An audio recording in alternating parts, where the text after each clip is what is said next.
ശുദ്ധീകരണ സ്ഥലത്തിലെ ആത്മാക്കൾക്ക് വേണ്ടിയുള്ള വണക്കമാസ പ്രാർത്ഥന 26-ാം ദിവസം. ജപം.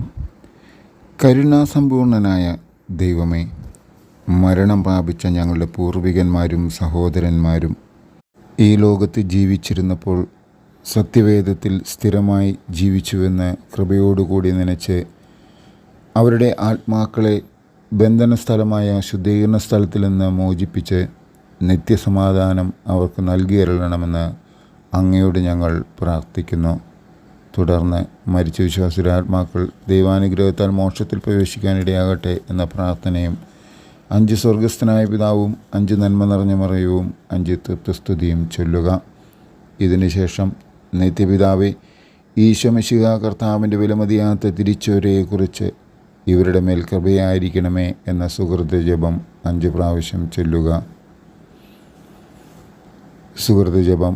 മറിയത്തിൻ്റെ മാധുര്യമുള്ള തിരുഹൃദയമേ, എൻ്റെ രക്ഷയായിരിക്കണമേ. സൽക്രിയ. ശുദ്ധീകരണ സ്ഥലത്തിലെ ആത്മാക്കളെ പ്രതി ഒരു സാധുവിന് എന്തെങ്കിലും സഹായം ചെയ്യുക.